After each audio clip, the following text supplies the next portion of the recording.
Saudara-saudari, Bapak dan Ibu, rekan-rekan muda, anak-anak semuanya, Shalom Alaikum. Yuk sekarang kita bicara mengenai kebahagiaan. Di dalam pikiran banyak orang terjadi kesalahan berpikir, salah kaprah, salah teori bahwa dikira kebahagiaan itu bisa berasal dari diri sendiri.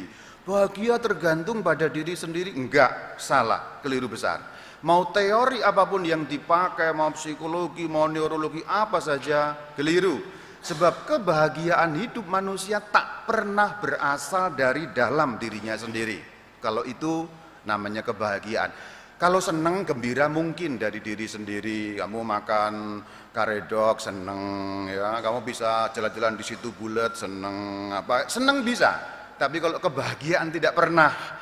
Sebab kebahagiaan selalu terhubung dalam hubungan dengan orang lain. Kebahagiaan tak pernah sendirian, kebahagiaan selalu ada kaitan dengan sesama manusia, dengan orang lain. Saya beri gambaran untuk memudahkan berpikir. Sebulan di suatu wilayah ada orang yang kaya, tercukupi, makmur, segala sesuatu, makanan tercukupi, sandang, pangan, papan, kendaraan, apa segala macam. Tercukupi, orang ini harusnya bahagia dong, tapi sekitar-sekitarnya orang-orang miskin, sekitar-sekitarnya orang-orang kekurangan. Maka orang yang kecukupan tadi di tengah dikelilingi orang-orang yang kekurangan menjadi tidak bahagia. Loh, kan kaya, kan tercukupi kok tidak bahagia, Rama? Karena dia kemudian bisa merasa was-was. Waduh jangan-jangan, nanti orang colong, waduh jangan-jangan, nanti orang berbuat jahat, nanti jangan-jangan, tidak bahagia. Jadi meskipun tercukupi pada dirinya sendiri, tapi dalam relasi dengan orang lain, itu tidak mungkin ada kebahagiaan. Itulah kenapa firman Tuhan hari ini mengatakan kepada kita, pergilah, perbuatlah demikian. Perbuatlah apa? Yang diceritakan dalam perumpamaan. Perbuatlah baik kepada orang lain, menjadi bergunalah untuk orang lain, sebab dari situ muncul kebahagiaan. Kalau mau dilanjutkan kalimatnya dalam tanda kurung yang tidak ada dalam firman, pergilah dan lakukanlah demikian, seperti yang diceritakan dalam perumpamaan, supaya kamu bahagia.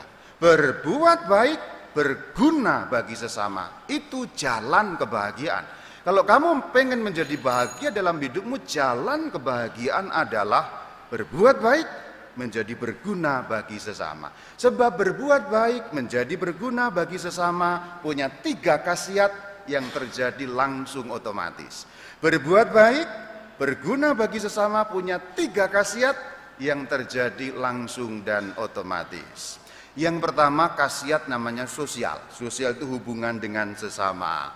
Kalau kamu berguna untuk orang lain, berbuat baik untuk orang lain, ada rasa saling menjaga. Kalau aku butuh, orang lain akan bantu. Kalau orang lain butuh, saya akan bantu, dan seterusnya. Saling merawat, saling menjaga dalam sebuah istilah kerennya komunitas. Jadi khasiat pertama adalah rasa kebahagiaan yang muncul dari sosial, komunitas. Itu khasiat pertama. Khasiat yang nomor 2 adalah personal, pribadi. Yuk diingat, kapan terakhir kamu berbuat baik dan berguna untuk sesama? Ayo ingat-ingat saja. Kapan terakhir kali, terutama yang agak gede gitu ya, kamu berbuat baik, berguna bagi sesama? Diingat-ingat rasa yang muncul. Diingat-ingat perasaan yang muncul ketika kamu berbuat baik, ketika kamu berguna bagi sesama. Coba yang perasaan yang muncul apa? Murung, sedih, suram? Enggak. Gembira. Itu perasaan bahagia sebenarnya. Ketika kamu berbuat baik, ketika kamu berguna, lalu merasa, oh hidupku berguna ya untuk dia ya. Oh hidupku bisa tolong dia ya. Ada gunanya, hadirku di dunia ini. Itu kebahagiaan. Khasiat yang kedua, personal. Jadi kalau kamu berbuat baik, kalau kamu berguna bagi sesama, perasaan yang muncul itu kebahagiaan. Ini khasiat personal dari perbuatan kebaikan. Nomor 3, spiritual. Jadi 3 hal sekaligus yang akan terjadi secara sosial, secara personal, secara spiritual. Kalau kamu berbuat baik, menjadi berguna untuk sesama manusia, kamu naik kelas secara rohani. Bahasa gampangnya, kamu menjadi mendekati sifat Tuhan sendiri, sebab Tuhan menciptakan kita sungguh amat baik. Ini nyambung dengan yang kedua tadi. Kenapa kalau kita berbuat baik, berguna bagi sesama, yang muncul rasa bahagia, Sebab manusia didesain Tuhan, diciptakan Tuhan dengan cara itu. Ingat kitab Kejadian. Kitab Kejadian mengatakan manusia semuanya diciptakan sungguh amat baik. Maka ketika kamu melakukan yang sungguh amat baik, berguna bagi sesama, rasanya bahagia. Ini berbeda dengan ketika kamu melakukan sesuatu yang salah, yang keliru, konslet. Jiwamu konslet pasti. Karena kamu tidak didesain untuk itu. Kita didesain untuk sungguh amat baik.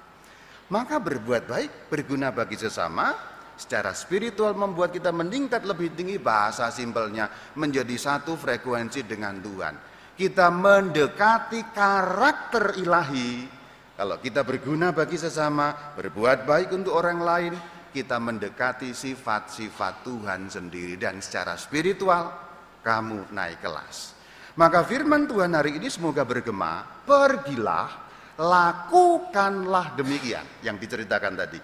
Apa maksudnya lakukanlah demikian?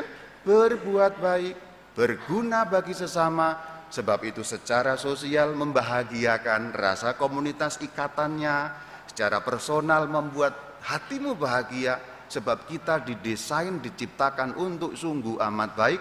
Nomor 3, secara rohani, spiritual, kamu naik kelas, makin mendekati sifat-sifat ilahi. Ingat kalau mau bahagia, jalan kebahagiaan adalah berbuat baik, berguna untuk sesama. Itu jalan kebahagiaan. Shalom alaikum.